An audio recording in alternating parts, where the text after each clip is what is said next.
శ్రీ గురుచరిత్ర అధ్యాయం 21. శ్రీ గణేశాయ నమః. శ్రీ సరస్వత్యై నమః.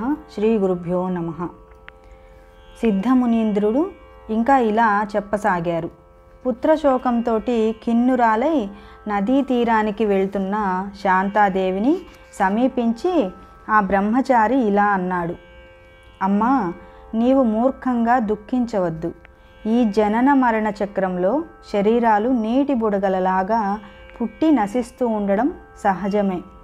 కర్మానుసారం పంచభూతాల కలయిక వలన మన శరీరం ఏర్పడి కర్మ తీరిపోగానే పంచభూతాలు విడిపోవడం వల్ల శరీరం నశిస్తుంది.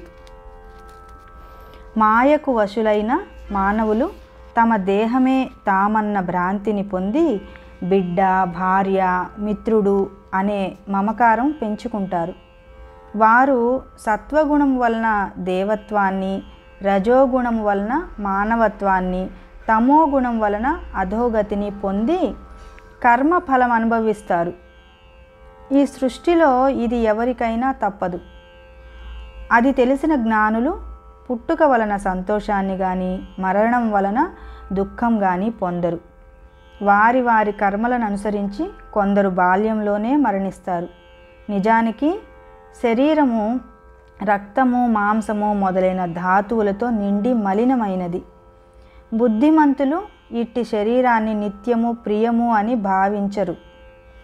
ఎన్నెన్ని జన్మలలో ఎవరెవరికి తల్లులో, బిడ్డలో, భర్తలో ఎవరికెరుక? ఇతడు నీ బిడ్డడన్న భ్రాంతితో శోకిస్తున్నావు. ఆ మమకారాన్ని విడిచి శాస్త్ర విధిని అనుసరించి అంత్యక్రియలకై వారికి శవాన్ని అప్పగించు అని అన్నారు. ఆ మాటలు విని శాంతాదేవి, అయ్యా, మీరు కరుణతో ఉపదేశించినది ధర్మమే కానీ అది నా మనస్సులో కొంచెం కూడా నిలవడం లేదు. జనన మరణాలకు మూలం కర్మే అయితే భగవంతుని సేవ వలన నశిస్తుందని పెద్దలు ఎలా చెప్పారు? నాకు పూర్వకర్మ దోషం ఉన్నదని తెలిసే నేను స్వామిని సేవించాను. శ్రీగురుడు నాకు అభయమిచ్చి వరమిచ్చాడు. ఇప్పుడు మరి నన్నెందుకిలా ఉపేక్షిస్తున్నాడు? రోగులు వైద్యుడిచ్చే మందుతో జబ్బు తగ్గించుకుంటున్నారు. పేదవారు శ్రీమంతులిచ్చే ధనంతో కష్టం తొలగించుకుంటున్నారు. అలాగే శ్రీగురుని సేవించి ఆయన ఇచ్చిన అభయాన్ని నమ్ముకోవడమే నా మూర్ఖత్వమా? ఈ నా బిడ్డ శతాయుష్మంతుడవుతాడని ఆయన వరమిచ్చాడు. నాకు దాపురించిన పిశాచ భయాన్ని పోగొట్టి సాక్షాత్తు ఆ భగవంతుడే ప్రసాదించిన ఈ ఫలం విఫలం ఎందుకు అవ్వాలి? ఆయన యొక్క ఈ కీర్తి నలుదిశలా వ్యాపించడానికైనా ఈ నా దేహాన్ని కూడా ఆయనకే సమర్పిస్తాను అన్నది. అప్పుడు ఆ బ్రహ్మచారి, అమ్మా, అలా అయితే ఇక్కడ దుఃఖించి ఏం ప్రయోజనం? నీకెక్కడ వరం లభించిందో అక్కడికే ఈ శవాన్ని తీసుకెళ్ళి అడుగు అని ఉపాయం చెప్పారు. ఆ తల్లి అందుకు అంగీకరించి శవాన్ని తన కడుపుకు కట్టుకొని పంచగంగా సంగమంలో శ్రీగురుడు అధివసించిన ఉదుంబర వృక్షం వద్దకు వెళ్ళింది. అక్కడ ఆమె పట్టరాని క్రోధావేశంతో అచ్చటి పాదుకలకు తన తలను కొట్టుకుంటూనే ఉంటే రక్తం కారి పాదుకలు తడిశాయి. సాయంత్రం అయ్యేసరికి బ్రాహ్మణులు వచ్చి ఆమెతో, నీవు దుఃఖం అణుచుకొని కర్తవ్యం ఆలోచించు. కొద్దిసేపట్లో సూర్యుడు అస్తమించేలోగానే అంత్యక్రియలు పూర్తి చేయాలి. శవం ఇంక వాసన కూడా వస్తుంది కనుక దానిని మాకు అప్పగించు. అంతేగాక ఈ స్థలం ఊరికెంతో దూరం, ఏకాంతం, భయంకరము అయిన ఈ ప్రదేశంలో మీరిక ఉండవద్దు అని తొందర పెట్టారు. కానీ ఆమె అదేమి పట్టించుకోకుండా శవాన్ని మరింత గట్టిగా పట్టుకొని పాదుకలకు తన తల కొట్టుకుంటూనే ఉన్నది. ఆ బ్రాహ్మణులు వేరు దారి లేక, ఇక చీకటి పడుతున్నది, ఇక్కడ దొంగల భయం ఉన్నది, మనం ఇండ్లకు వెళ్ళి రాత్రి ఉపవాసం ఉండి తెల్లవారాక శవ సంస్కారం చేద్దాం. ఈ శవము దుర్వాసన కొట్టినప్పుడైనా ఆమె మనకు సంస్కారానికి అప్పగిస్తుంది అనుకొని ఇళ్లకు వెళ్ళిపోయారు. గంగాధరుడు, శాంతాదేవి మాత్రం ఆ శవంతో పాటు శ్రీగురుని సన్నిధిలో ఆ రాత్రి అలాగే ఉండిపోయారు. పిల్లవాడు చనిపోయాక ముందు 3 రోజులు, తర్వాత 2 రోజులుగా నిద్రాహారాలు లేకుండా ఏడ్చి ఏడ్చి సోలిపోయిన ఆమెకు నాటి తెల్లవారుజామున కునుకు పట్టింది. అప్పుడు ఆమెకు స్వప్నంలో శ్రీగురుడు దర్శనమిచ్చారు. ఆయన జడలు, విభూతి, పులితోలు, రుద్రాక్షమాలలు ధరించి ఉన్నారు. ఒక చేతిలో దండము, మరో చేతిలో త్రిశూలము ధరించి ఉన్నారు. ఆయన బయట నుండి వీరు ఉన్న ఉదుంబర వృక్షం కిందకు వచ్చి ఆమెతో, అమ్మా, నాపై నిష్ఠూరాలాడతావెందుకు? నీ బిడ్డకేమైంది?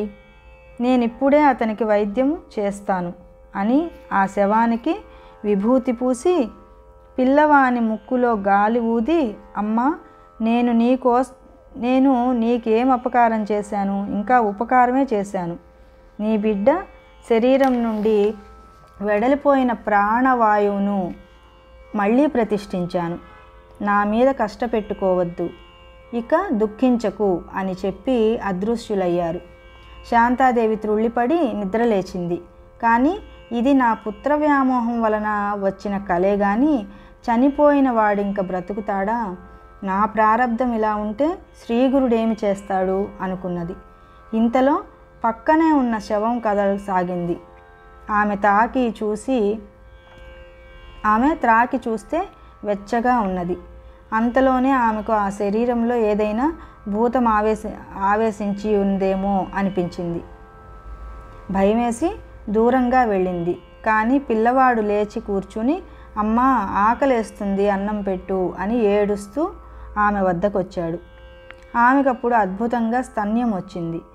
ఆమె బిడ్డకు పాలిచ్చి భర్తను నిద్రలేపి జరిగిందంతా వివరించింది. అప్పుడు ఆ దంపతులు భక్తితో ఆ ఉదుంబర వృక్షానికి ప్రదక్షిణలు, సాష్టాంగ నమస్కారములు చేసి శ్రీగురుడిని ఇలా స్తుతించారు. ఓ శ్రీ గురుమూర్తి, జయము జయము. సాక్షాత్తు త్రిమూర్తి స్వరూపులైన మీరు భక్తులపై వాత్సల్యంతో మానవ రూపం ధరించారు. వారి హితం కోరి నిరంతరము వారిని కనిపెట్టుకొని కాపాడి తరింపజేయడానికై ఈ క్షేత్రంలో వెలిశారు. భక్తుల తాపాలను హరించే మీ మాహాత్మ్యాన్ని వర్ణించడం ఎవ్వరి తరమూ కాదు. తల్లివలే మీరు మా తప్పులను క్షమించి కృపచూప మిమ్ములను శరణు వేడుతున్నాము. తరువాత వారు పిల్లవానితో సహా వెళ్ళి సంగమ స్నానం చేసి ఆ నీటితో గురుపాదుకలు కడిగి శుభ్రం చేసి ఉదుంబర వృక్షాన్ని, పాదుకలను అభిషేకించి పూజించారు. ఇంతలో సూర్యోదయమైంది.